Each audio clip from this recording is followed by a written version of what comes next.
kune nzvimbo yakanaka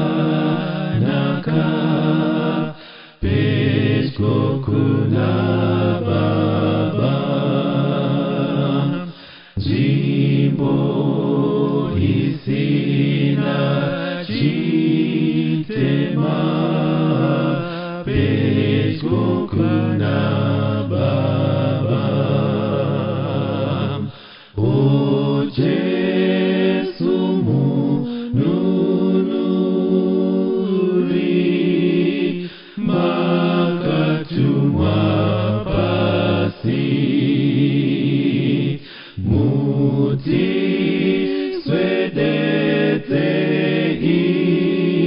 isu pedyo kuna Baba.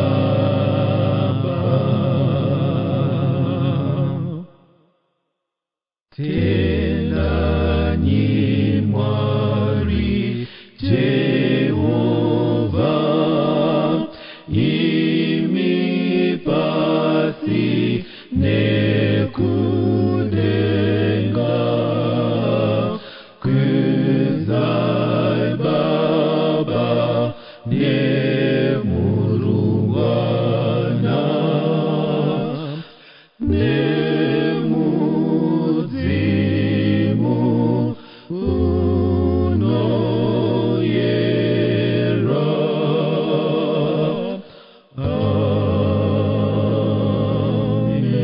Amen. Baba wedu ari kudenga, muzita raJesu muponesi wedu, toda kutenda ine nguva ino yamatipa kuti taure shoko renyu kuvana venyu. Makanga muripo muchifemera kunyorwa kweshoko ireri, ivaivo pakati pedu pariri kududzirwa. Ritipe tariro, ritisimbise, ritirape, ritinyaradze, muzita raJesu. Amen. Mangwanani vana vaMwari, tiri kuenderera mberi nechirongwa chedu cheDivine Service paRadio Zimbabwe, mazuva ano yakabatana neNational FM. Toda kutenda Mwari kuramba achitichengetedza nokutibatsira mukurwisana nedenda rawira nyika yedu nepasi rose tenderere reCovid-19. Tirambe richicherekedza nzira dzoutano dzatinoudzwa nehurumende nachiremba vedu nevezveutano namapoka akasiyana-siyana. Shamba maoko nesipo, kucherekedza chinhambwe kubva kuno umwe, kumbomira magungano akasiyana-siyana, kuhotsirira nokukosorera pagokora, nokuchengetedza utano pazvinhu zvose zvatinobata nezvatinoita. Mwari dai atitira zvakanaka patichaverenga tose shoko raMwari. Zechariah chapter 1 kubva verse 18 kusvika paverse ya 20. Tinosangana naZekaraya achitaridzwa muono naMwari. Ngandiverenge kubva paverse ya 18. Zvino ndakarinzira meso angu ndikatarira, ndikaona nyanga 4. Ipapo ndikati kumutumwa wakanga achitaurirana neni, zvinyiko izvi? Akandipindura akati, ndidzo nyanga dzakaparadzira Judha naIsraeri neJerusarema. Ngatimbomira ipapa tisati taenda kuvhesi ya 20. Ngatimbopinda mushangu dzomuprofita ari kutaridzwa nyanga. Ari kutaridzwa nyanga 4.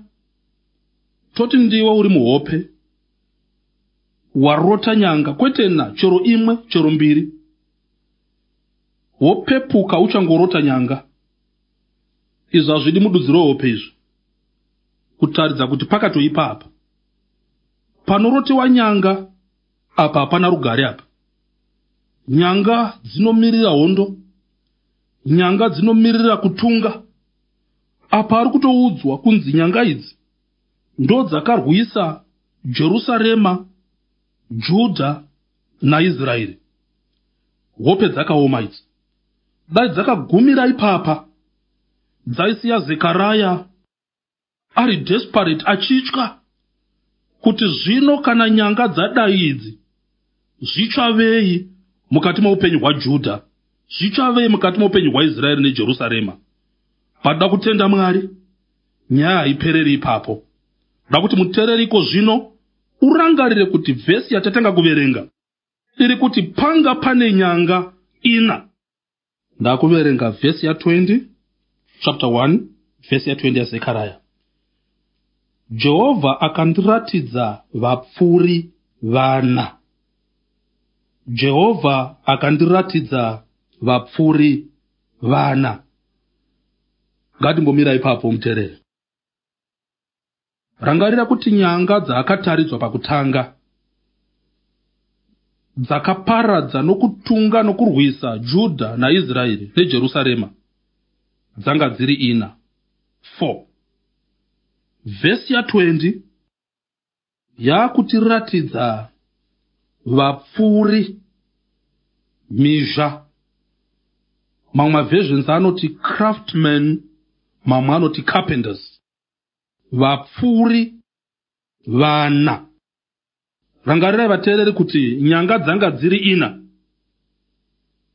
Akutaridzwa Zekaraya vapfuri or carpenters, craftsmen 4. It's not by coincidence kuti nyanga 4 vapfuri 4. Vhesi ya21. Ipapo ndikati, ava vabuya kuzobateiko? Iye akataura akati, ndidzo nyanga dzakaparadzira Judha kusvikira kusino munhu wakasimudza musoro wake. Asi ava vabuya kuzovatyisa, kuwisira pasi nyanga dzendudzi dzavanhu dzakasimudzira nyika yaJudha runyanga rwavo vachida kuvaparadza. Zoronyaya wedu unoti sando nenyanga yayo vari kuuya kuzoparadza macarpenters, craftsmen. Kubva kuruzivo rwangu rushoma woodwork, nyanga inotoda sando iyi. Ndiri kuona craftsmen umwe noumwe akabata sando yake. Sando 4 nenyanga 4. Imwe neimwe nyanga ine sando yayo. Muterere nditerere. Hapana dambudziko risina solution. Hapana nyanga isina sando. Kati maupenyu hwako usapedza nguva uchiona nyanga dzinorwa newe, ukashaya nguva yokuziva kuti runyanga rumwe norumwe rune sando yarwo. There is a hammer for each one. Satani anokugarisa panharaunda yamatambudziko, wokonga pfungwa dzako kusaona kuti seri kwezvinorwa newe pane chikuriri chinokukurira. Parunyanga rumwe norumwe runotunga mukati meupenyu hwako, zvizive kuti pane sando yakagadzirwa naMwari specifically for that one. Sando imwe neimwe ine runyanga rwayo. Mwari anogadzirira nyanga imwe neimwe saizi yesando inokwana. Usapedza nguva uchiudza Mwari about how big your problems are, but tell your problems how big your God is. Hatisi kuda kuspecializa kuchema takatarira nyanga, toda kufara takatarira sando inoputsa nyanga dzinorwa nesu. Gungwa dzvuku ngarizvizive kuti pane tsvimbo yaMozisi inorizarura. Pane sando panyanga imwe neimwe inorwa nesu. Nyoka dzaFarao ngadzizvizive kuti pane tsvimbo yaAroni inomedza dzose. Shadrach, Meshach naAbednego vanozviziva wani kuti pane sando inopisa moto. Mbiri yenzara haifaniri kukura kudarika mbiri yaJesu wezvingwa 5 zvakafidha zviuru 5. Mbiri kusando inorova nyanga. Mbiri yamaperembudzi haifaniri kukunda mbiri yaJesu wakarapa vane 10. Mbiri yokuomba kwaJorodhani rwakazara haifaniri kukura kudarika Mwari akamisa mvura yaJorodhani. Pane sando inorova nyanga inorwa newe. COVID-19, Corona haina crown. Pane sando inorwa nayo. Tinoikunda, tiri kuikunda. There is a hammer for everyone. Hatingapi Corona crown. Crown ndiye mambo wa madzimambo, Nashe wa madzishe, Jehovha Rafa, Mwari murapi wedu. There is a hammer for each one. Bible rinoti farai munashe nguva dzose. Ndinopamhidzirazve ndichiti farai. Faro wedu mukuru ndo kuziva kuti hapana chinotikunda kana tiri muna Jesu. There is a hammer for each one. Pane sando panyanga imwe neimwe. We don't care kuti nyanga dzacho dziri kubvepi, dzakatakurwa nechikara chakakura sei. We don't care because hama yakagadzirwa naMwari yakacalculata kukura kwenyanga. Vazhinji vanopedza nguva kusitadha kusimba kwavaroi vanorwa navo. Vanovhundusirwa nekwakaenda vanoromba vachida kurwa navo. Edha akaenda Mozambique, edha akaenda mhiri kunyanza. We don't care because Mwari yakatogadzira sando yakainzana norunyanga runorwa newe. Usasha matare avaroi, komiti dzavavengi, runyanga rumwe norumwe rune sando yarwo. Isaiah chapter 54 verse 17 inoti hakune nhumbi inovumbwa kuzorwa newe ingaita chinhu. Rurimi rumwe norumwe runokukwirira pakutongwa ruchakundwa newe. Ndiyo nhaka yavaranda vaJehovha, nokururama kwavo kunobva kwandiri, ndizvo zvinotaura Jehovha. No weapon fashioned against you shall prosper. Ndaitangira pa verse 17, but ukakwira pamusoro mbijana pa verse 16 ya chapter 54 ya Isaiah. Pane pfungwa inondifadza iri ipapo. Verse 16, tarira ndini ndakasika mupfuri unopfutidza moto wamazimbe, ndokuita nhumbi yakakwanira basa rake. Ndakasika muparadzi kuti aparadze. Verse 17 ndo yazotiya hakune nhumbi inovumbwa kuzorwa newe ingaita chinhu. But pamusoro Mwari vari kuti ndini ndakatosika mupfuri, iye anogadzira chombo chokurwa newe, ndini ndakamusika. Ndikatomubatsira kugadzira moto wemvuto wokuti agadzire chinorwa newe. Terera mutereri, business redu harizi rokuputsa industry inoshandira muvengi kuti agadzire zvombo zvinorwa nesu. Murege agadzire, but takamira papromise yaMwari. Chero apedza kugadzira, Mwari vanoti no weapon fashioned against you shall prosper. Usaenda kundoputsa mafaira ake okufaira masana. Usaenda kundorasha mbezo dzake dzokuveza mpini. Rega agadzire zvombo, but chero akauya nazvo, no weapon fashioned against you shall prosper. I won't spend my time visiting the armor of the devil to take stock of his weapons. Nokuti ndinoziva even his best weapons are not good enough. Pane sando for each one. No weapon fashioned against you shall prosper. Usapedza nguva uchistadha fake note, nokuti mhando dzamafake notes hadziperi. Pedza nguva studying the original, inoita kuti uzive any fake note. Mira pane zvinonzi naMwari ita, ita izvozvo, hapana hondo inokukunda. Ndosaka Bhaibheri richiti ida vavengi vako ka. Vade vave negood environment yokugadzira zvombo. Vade usava disturb maplans avo. Varege varonge. Vatsvagire raw materials okugadzira zvombo. Varege vaite zvese. Unovatyirei? No weapon fashioned against you shall prosper. Unoraramire iso muranda, iwo uchigara muropafadzo yaMwari. Kutya kuinda nemota kumusha uchiti kuna varoyi. Kutya kudya zvinonaka nemhaka yekuti kuna vavengi.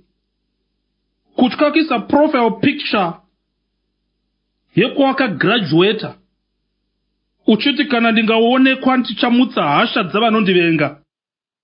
Rarama munyasha dzaMwari uchiziva kuti no weapon fashioned against you shall prosper. Ndiye Mwari akatogadzira mupfuri, akatopa simba kuna anogadzira weapon, achiziva zvake kuti kumberi kune mpiri yokukundiwa kweunorwa newe. Mwari vakarega kuti Friday isvike pairoverwa Jesu. Dai vaida vakatobvisa Friday mukalenda, vakati zuva racho harisviki, but he let the day come. Friday yakasvika, Jesu ndokuroverwa. Zvaita sokuti wakundiwa. Saturday akagara muguva. Thank God it was Friday, but Sunday was coming. Pakasvika Sunday, with resurrection power, Kristu wakamuka. Mwari akaprovida zvose kuti kuroverwa kwomwanakomana wake kuitike. Danda rakagadzira muchinjikwa rakabva pamuti waMwari, wakadiridzwa nemvura yaMwari, ukakura pavhu raMwari, ukachengetewa naMwari.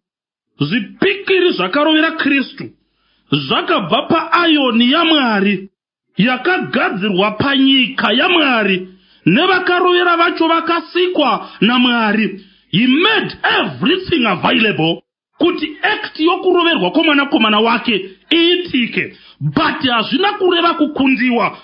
Early Sunday morning, Kristu akakunda, akamuka. Pataikura tichitamba bhora rezvikoro, timu ikasauya paitwa yanzi walkover. Bhora raitora maminitsi mashoma muchitamba moga, motonzi mawina. Walkover yainakidza kana muchiziva kuti timu yamaifanira kutamba nayo inokukundai. Maitokurumidza kuita walkover, rori yavo yakavatakura isati yagadzirwa. Pavanozosvika matotora mapoints. But kana muchiziva kuti timu yamuri kuzotamba nayo munoidherera, zvainetsa kudeclare walkover. Taitotaura namaticha kuti hazviiti here kuti titume kana rori yedu indovatora tizotamba navo. Hatidi kumisa the joy of defeating them. Pane kajoy kokukunda zvinokundika. Unoziva here kuti pakakandirwa Satani panyika pana zvakazarurwa chapter 12 verse ya 9, panonzi zvino shato huru yakakandirwa pasi, iyo nyoka yekare inonzi Diabolos naSatani, munyengeri wenyika yose, yakakandirwa panyika navatumwa vayo vakakandirwa pasi pamwe chete nayo. Taitarisira kuwana kuungudza kukuru kunoteera pavhesi iyi. But the opposite is true. Verse 10 inoti ndikanzwa inzwi guru kudenga richiti, zvino ruponeso rwasvika nesimba nobushe bwaMwari wedu nobumambo bwaKristu wake, nokuti mupomeri wehama dzedu wakandirwa pasi. Verse 11 ivo vakamukunda neropa regwayana uye neshoko rokupupura kwavo. hapana kuita mariro nokuungudza pakakandwa Satani pasi. Why? Because timu inoroveka yapinda muground. Kristu akudemonstrata kuti inoroveka seiko sando dzaakushanda against each one. Tisapedza nguva tichivhunduka muvengi. Let him come with this arsenal. Takakunda kudhara. Kuri kutambwa delayed match. Chero akaita sokuti akukunda akatokundiwa. Miidzo, vavengi, nezvinonetsa zviri necessary in your story of success. Mapisarema chapter 23. Ndinoifarira verse ya 5. Inoti munondigadzirira tafura pamberi pavadzivisi vangu. Makazodza musoro wangu namafuta, mukombe wangu unopfachuka. Terera mutereri. Mapisarema iri kuti chokutanga tafura isati yadyiwa. Mapisarema haisi kuti tafura inofanira kudyiwa kana katilari yavapo. Aiwa. Pane chinofanira kutanga chavapo. In fact, chinofanira kutouya chichiona tafura ichigadzirwa. Chinofanira kunge chiri pamberi petafura, mugadzira achigadzira tafura icho chiripo. Chikafu chingavapo, Mwari haabvumidzi kuti idyiwe. Matablecloth angavapo, katilari ingavapo, madizeti angavapo, but haidyiwi man. Pasati pava nomuvengi. Zvikanzi unondigadzirira tafura pamberi pavavengi. Paunodya havadi kuti udye. Panenge pane hondo. Pakugura musuva, kundoseva muvusavi, anenge achizama kurwisa dai zvichiita chinodyiwa chisadyika, tinopisa iwire pamakumbo ounoimwa. But Mwari anotanga ameka sure kuti chiverenga naye vavengi mavapo here, makomba here tafura wangu aakudya, so that you take the story back of your defeat. Kuti wakaidya tafura tiripo. Mwari dai atiitira zvakanaka vatereri. Tina Mwari unokunda muvengi wedu. Chimwe chiri kutikonesa kudya tafura. Tavenga vavengi vedu. Tavadzinga kuti vatikombe. Love your enemies. Bless them. Vakoke vakombe tafura. Wodana Mwari wako kuti agadzike zvakanaka patafura. Idyiwe varipo. There is a hammer for each one. Ndinotaura sando pamusoro poutano hwako. Pane runyanga ruri muutano hwako. There is a hammer for each one. Tinotaura sando pamusoro poupenyu hwako hwemari. In your financial realms, pane runyanga runorwa newe. There is a hammer for each one. Tinotaura sando pamusoro pefamily life yako. Pane runyanga runorwa newe. There is a hammer for each one. Ndinotaura sando pamusoro poupenyu hwako hwechikoro. In your academic life, pane runyanga runorwa newe. Pane subject inokunetsa. There is a hammer for each one. There is a solution for every challenge. Muna Kristu Jesu mune kukunda pane zvose zvinorwa nesu. Remember, no weapon fashioned against you shall prosper. Uya kuna Kristu, gamuchere kukunda. Gara maari, uwe mukundi nokusingaperi. Hapana chinorwa nesu chisina chinochirwisa chichikunda. Rufu chairwo Mwari akarugadzirira sando. Ndosaka pane kumuka kwavatsvene. Ichi chinovora ichi chichafuka kusavora. Nechichi chinofa ichi chichafuka kusafa. Maindiro edu yokudenga chaiwo kutokunda zvinonetsa. Tinotaura gravity munguva dzino. Vakamutarira wane achienda. Zvikanzi makamirireiko makatarira? Uyo anoenda. Sokuenda kwaaita ndokudzoka kwaanoita. Akaenda achiopoza even the physical force of gravity, itsika yake kuopoza zvinorwa nesu. Wakaenda against the pulling force yezvaiti asaenda. Satani wanga asingadi kuti atoenda abva pakumuka, wanga asingatodi kuti amuke abve muguva, asi wakamuka.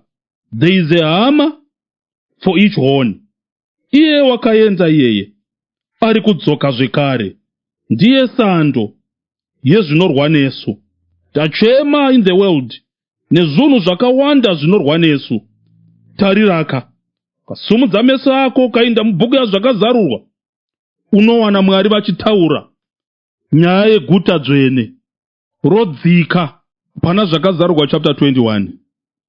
Bhuku yedu inoti kubva pavhesi ya1 zvichienda mberi, zvino ndakaona denga idzva nenyika itsva, nokuti denga rokutanga nenyika yekutanga zvakanga zvapfuura, negungwa rakanga risisipo.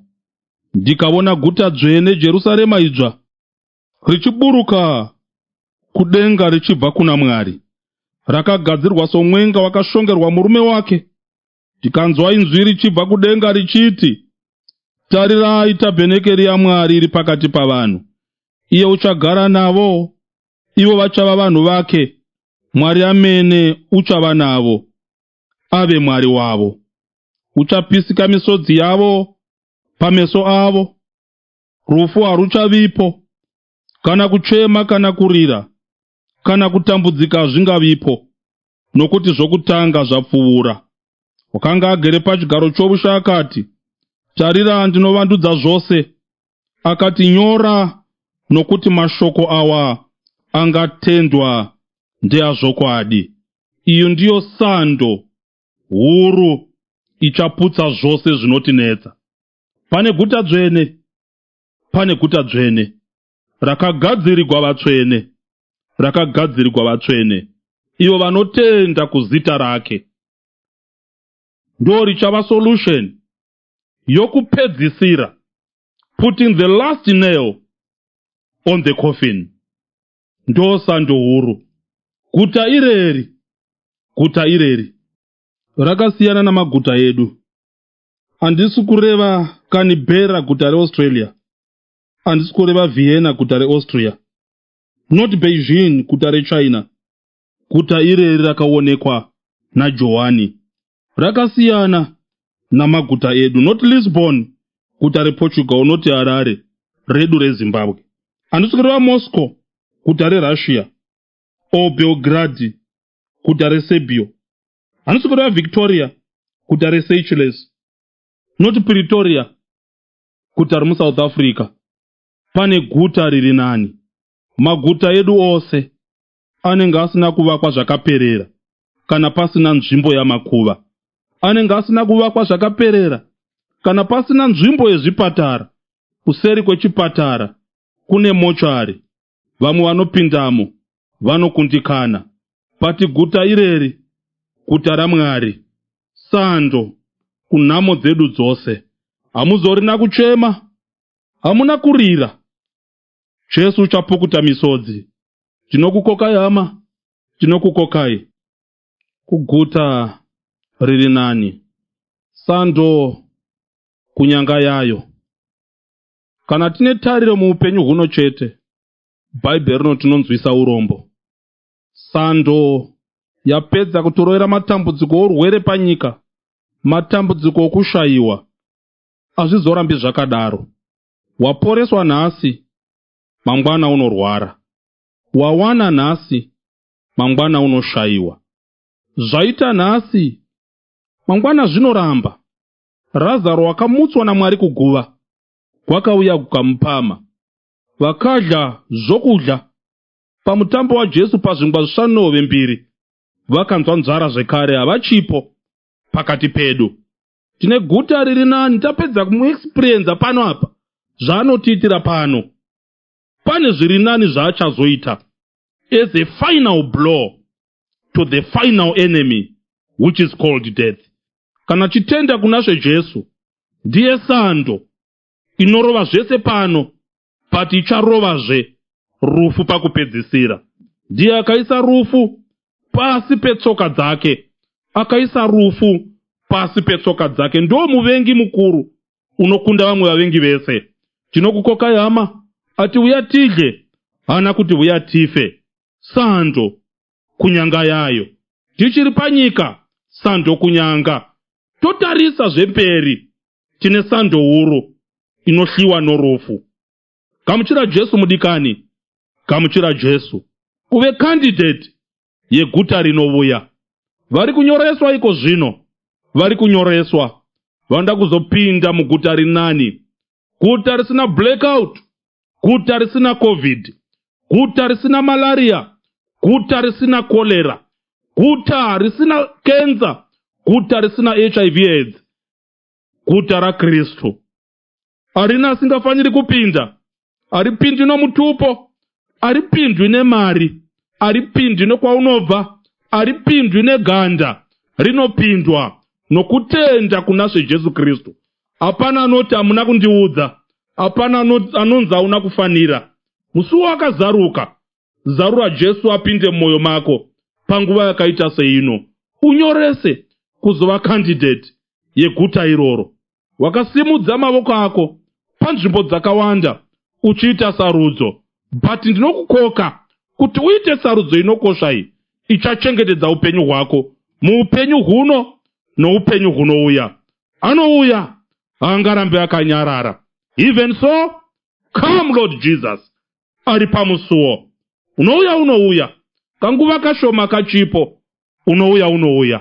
Tinokukoka mudikani. Udane Jesu muupenyu huno nokumugamuchira. To anger your future paupenyu hunouya. Mwari ngaatiropafadze atiitire zvakanaka. Sando kunyanga yayo. Sando kunyanga yayo. Ngatinamatei.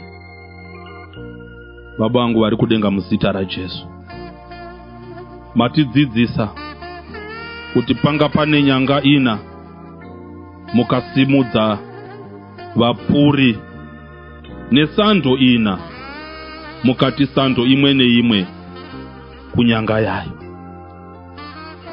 Tiri kunamata Baba, pane wakanditeerera ane dambudziko ratunga mukati muupenyu hwake, ashayiwa zano naro, ampeya naro kuna ana chiremba, muvainda kuvavuki nen'anga.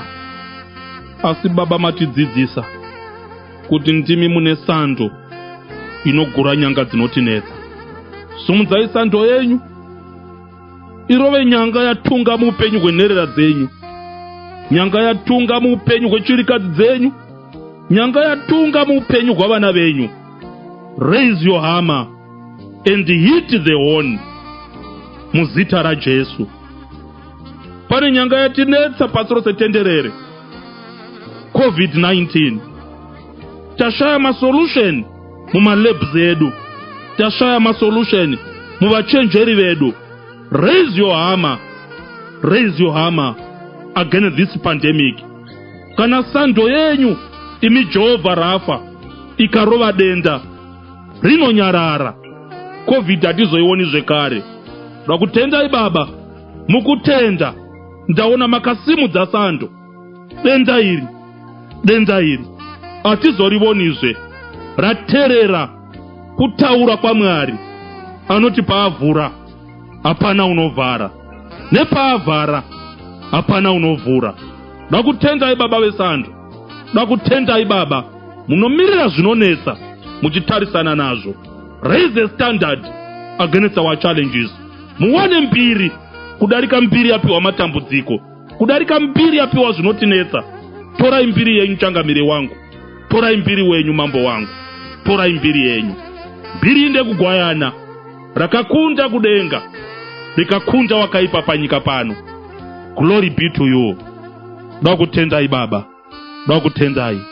Matizorodzera nyanga dzinotitunga kuti tigone kuzorora, kuwana rugare pamazuva edu, tichiziva kuti there is a hammer for each horn muzita raJesu. Amen. Vachada mharidzo iyi munokwanisa kuiwana via WhatsApp panhamba dzinoti 0735 690 240.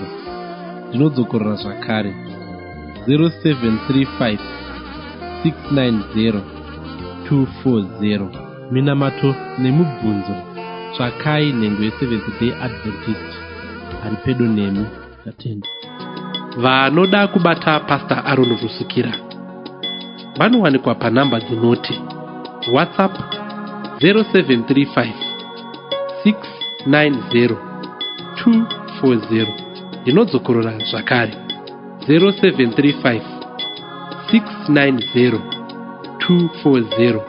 Kufona 0772 721 653. Ndinodzokorora zvakare 0772 721 653.